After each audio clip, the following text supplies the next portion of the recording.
tous, merci de votre fidélité. Tout de suite, les titres en images de cette nouvelle édition. Monaco sera opposé à l'Égypte en fin de semaine pour les matchs de barrage de Coupe Davis, groupe 2, zone euro-africaine. Nous avons suivi les conférences de presse des deux équipes qui sont à l'entraînement au Monte Carlo Country Club. Le Monaco Solar Boat Challenge, il débutera jeudi au Yacht Club de Monaco. Le rendez-vous des adhérents du Monaco Economic Board, les célébrations entourant le 100e anniversaire de la découverte de la grotte du Jardin Exotique. Enfin, l'ouverture de la saison du Fort Antoine avec la pièce Fugue et après ce journal, toutes les sorties cinéma de la semaine. Le premier match se disputera vendredi. L'équipe de tennis de Monaco affrontera l'Égypte pour ces matchs de barrage de Coupe Davis du groupe 2 de la zone euro-africaine. L'enjeu pour le vainqueur est le maintien dans ce groupe 2. Émilie Rousseau et Serge Prémont nous présentent les deux équipes. Le maintien passera par cette rencontre. Vendredi, l'équipe monégasque de Coupe Davis reçoit les Égyptiens pour tenter de rester dans le groupe 2 de la zone Europe-Afrique. C'est la troisième fois de l'histoire que ce duel va avoir lieu. Le dernier remonte à 1995. Guillaume Couillard et ses joueurs ont misé sur une préparation optimale pour faire face à des tennismen déterminés. On s'attend à une rencontre évidemment très difficile. Dû aux adversaires évidemment, à la chaleur, c'est compliqué. Alors on joue chez nous, donc c'est un avantage certain. On a tendance à bien jouer chez nous. En tout cas, je sais que mes joueurs ils vont se battre comme des lions. Ça, j'ai pas de doute là-dessus. Maintenant, est-ce que ça suffira ? On le saura dimanche. Mais on sait que la rencontre va être très très compliquée et puis on sait qu'on n'a pas le droit de perdre, surtout. En mars dernier, les Monégasques ont buté sur la Lettonie 3-2. Les Égyptiens, eux, ont chuté contre la Biélorussie sur terre battue 3-1. Une surface sur laquelle comptent bien jouer les Monégasques en poussant l'Égypte dans ses retranchements.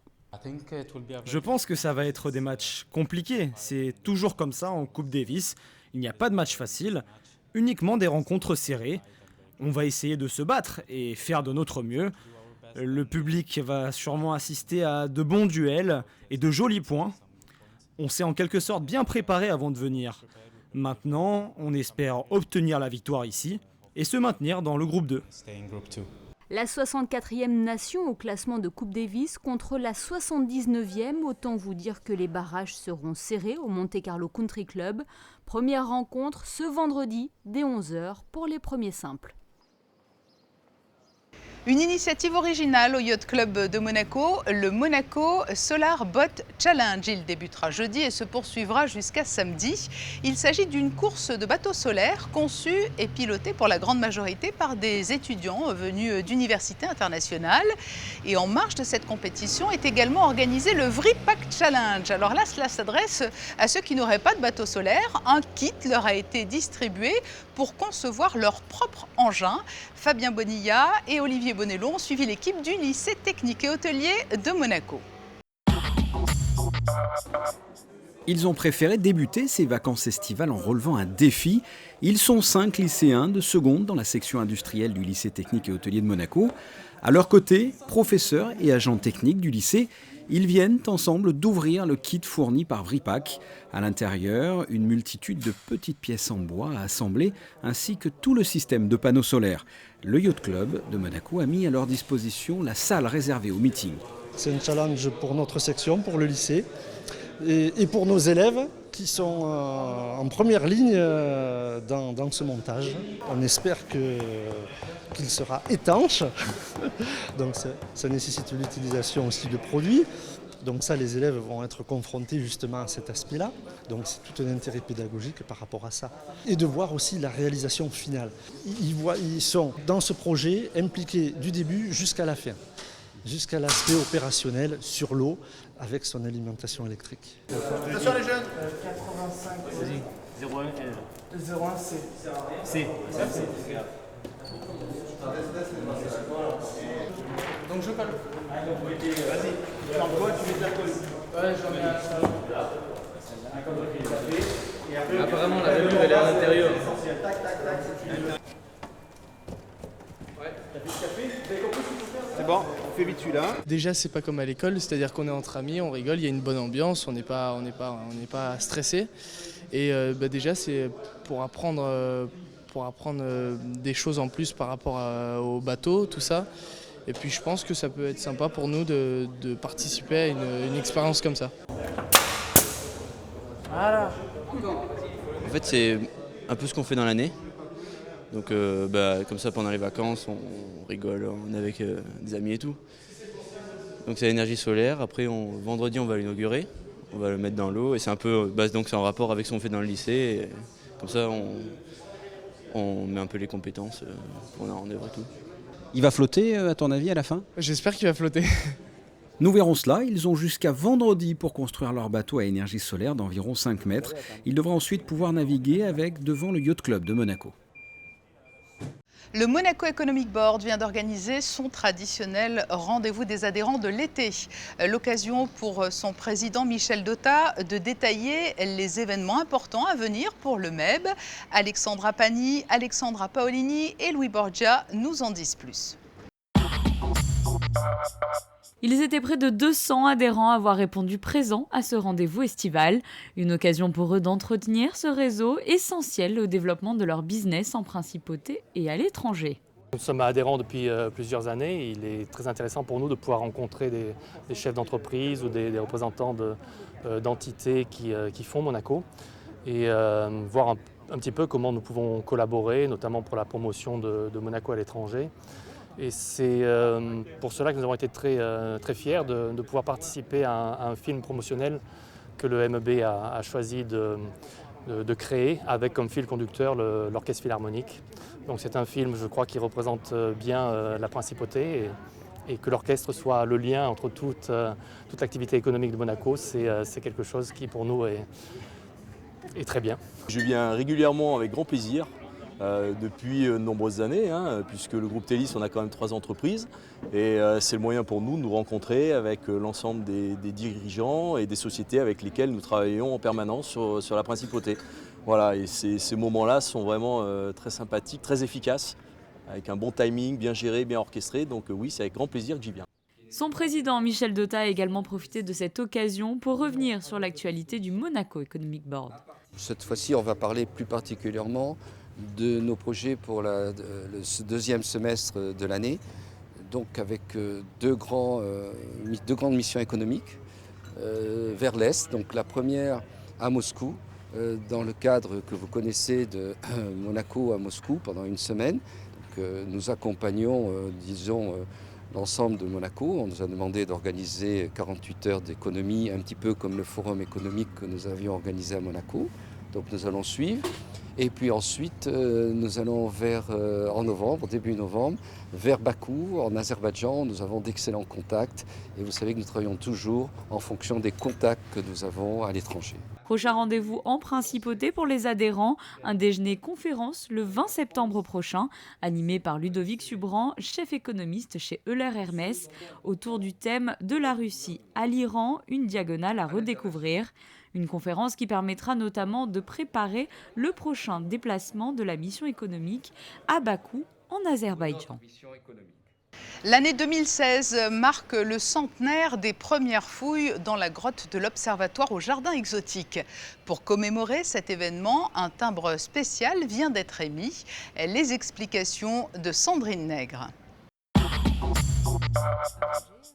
Il est le fruit d'une belle collaboration entre 3 entités, le musée d'anthropologie préhistorique, l'office des émissions de timbre-poste et le jardin exotique.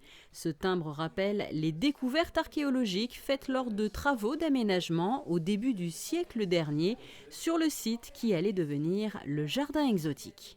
Monsieur Simon nous a fait la demande d'émission de ce timbre pour commémorer le centenaire des fouilles.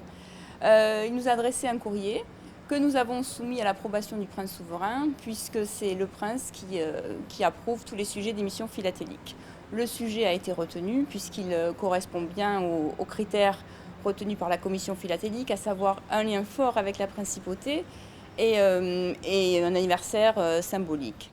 À noter d'ailleurs que les découvertes réalisées au cœur de la grotte de l'Observatoire, que l'on retrouve ici sur cette nouvelle affiche du jardin exotique, avaient permis à l'époque de mettre en évidence les plus anciennes traces d'occupation humaine à Monaco. Nous avons beaucoup échangé avec l'équipe du musée d'anthropologie pour déterminer les éléments à faire figurer sur ce timbre. Nous avons retenu évidemment le prince Albert Ier, puisque c'est lui qui est à l'initiative des premières fouilles. Et ensuite des outils de l'époque paléolithique, un biface, un crâne de bouquetin, et puis bien sûr en arrière-plan la grotte. Ensuite, nous avons choisi un artiste pour réaliser ce visuel. J'avais souhaité que ce thème soit réalisé en taille douce, c'est-à-dire gravé, puisque c'est une technique traditionnelle et très prisée des philatélistes, et que le sujet s'y prêtait bien. Donc on a choisi M. Yves Beaujard, qui est un artiste graveur français, qui travaille pour l'Office des timbres depuis de nombreuses années et qui a vraiment un talent pour les portraits et puis pour les détails. Donc on a choisi M. Beaujard. Et si ce timbre commémore le 100e anniversaire des fouilles, il s'inscrit aussi dans une dynamique de valorisation du patrimoine et de la recherche. Les études sur le terrain au sein de la grotte de l'Observatoire vont d'ailleurs reprendre au cours de cet été 2016. La nouvelle a été confirmée par Patrick Simon, le directeur du musée d'anthropologie préhistorique, et par l'archéologue Elena Notaire-Rossoni. Le premier rendez-vous de l'été 2016 du théâtre du Fort-Antoine a eu lieu lundi soir. Au programme, la pièce Fugue de Samuel Achache. Sandrine Nègre était dans les tribunes. Cet été 2016 est marqué par l'organisation de la 46e édition du Théâtre du Fort-Antoine. La programmation de ce théâtre en extérieur est toujours aussi vivante et entend bien permettre au public de découvrir des créations contemporaines très éclectiques. Ce n'est pas vraiment un thème, c'est un jeu de mots plutôt, puisque c'est l'homme en quête. Donc le jeu de mots, je n'en prends pas la paternité. En revanche, le thème, effectivement, c'est quelque chose sur lequel nous avons discuté pas mal avec Joe Bulit, le programmateur, qui propose la programmation de cet été. Et vous allez voir, on commence par une pièce qui s'appelle Fugue. Alors, vous ne savez pas qu'une fugue, c'est un style musical avec un thème qui est répété, qui se répond, qui se poursuit, etc.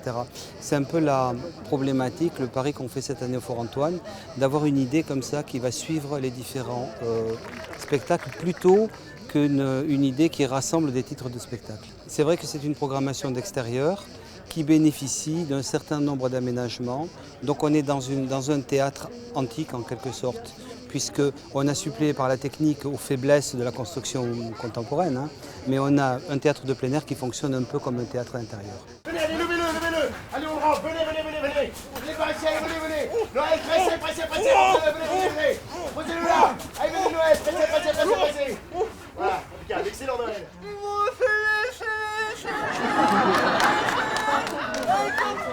Attends, 12 secondes. Soyez les merde. Regardez voir.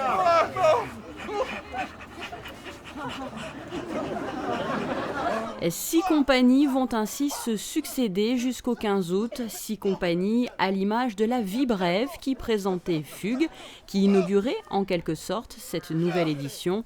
Fugue mise en scène par Samuel Achache, une œuvre dans laquelle se mêlent musique et théâtre, le tout avec beaucoup d'humour.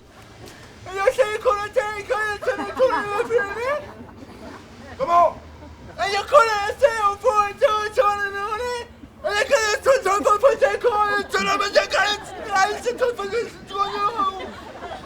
Nous comprenons pas bien, monsieur, vous êtes de quelle origine? Jorge, il doit s'appeler Jorge, il doit être espagnol. Jorge. Bienvenidos, Jorge. Edouard.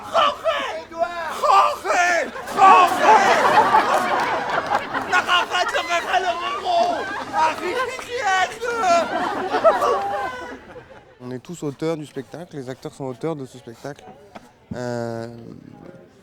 On a travaillé à partir d'improvisation, on a travaillé à partir de textes que chacun écrit de son côté, moi leur donnant des situations, les dirigeants construisant l'histoire.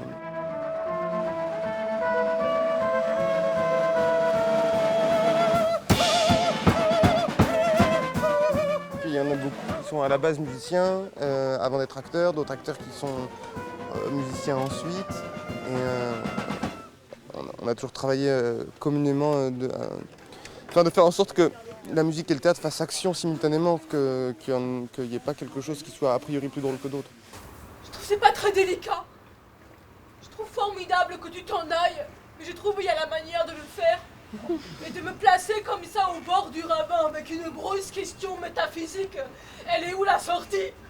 C'est une personne qui est un tout petit peu fragile, mais enfin ça la définit pas particulièrement. Je pense qu'on est plein, et dans ce cas-là, à des moments de nos vies. En tout cas, elle a voulu comme ça larguer les amarres avec le continent européen et puis se retrouver dans le grand blanc, vraiment perdue, pour laisser derrière elle ce dont elle parle à la fin, c'est-à-dire des casseroles qu'on traîne, en l'occurrence un amant qui est mort et qui la hante toujours. Et donc c'est une chercheuse qui à la fois est comme ça un peu loufoque, et qui a décidé de repartir à zéro, et en fait elle s'aperçoit que c'est impossible. Tant qu'on n'a pas comme ça un petit peu résolu ce qui est troublant en nous, qu'on n'a pas essayé un petit peu de faire avec, on sera toujours bousculé par ça, où qu'on soit. Voilà ce que je peux dire, elle est un peu loufoque. Ben là j'ai envie de pleurer parce que c'est la pure merde. Et tu vois, et là maintenant je pense à la mer. Là je pense au Manfred du Schwarzwald. Là je pense à me commander une bonne grosse bière là. Et ici, la relation entretenue avec le public, année après année, est des plus importantes. Des rencontres et des débats entre les artistes, les équipes et les spectateurs sont ainsi organisés à 19h pour développer un esprit de convivialité et de complicité. Et je me fous de la vérité pure, la chouette-pied. La vérité, ça n'existe pas. La vérité, c'est du rien pur. Alors moi j'arrête de découvrir après, hein, je vais en Suisse. Sur le spectacle en lui-même, j'ai vraiment beaucoup apprécié. Il y avait notamment aussi... la qualité du jeu. Il y avait aussi pas mal d'humour. Pas mal d'humour, un message finalement, un peu diffus quand même, un peu confus, mais une très bonne soirée. Déjanté, loufoque, plein de vérité. Et vous ? Je suis vraiment impressionné par les artistes qui savent aussi bien chanter, faire de la musique, jouer. Ils sont super performants, quoi. C'était une pièce porteur de message et il y avait aussi pas mal d'humour. C'était un plus, selon vous Moi, j'ai surtout compris que l'humour. Hein. Le message moins. L'humour, c'est toujours sympa.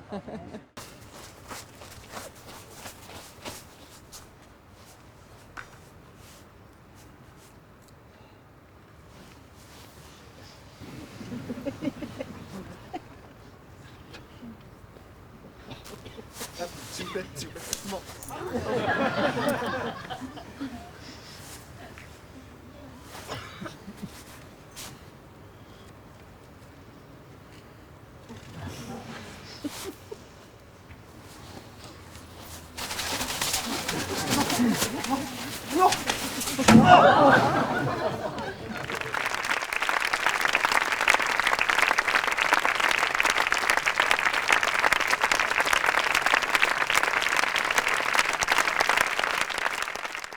Et sachez que le prochain spectacle du Théâtre du Fort Antoine sera Mon Traître, le lundi 18 juillet.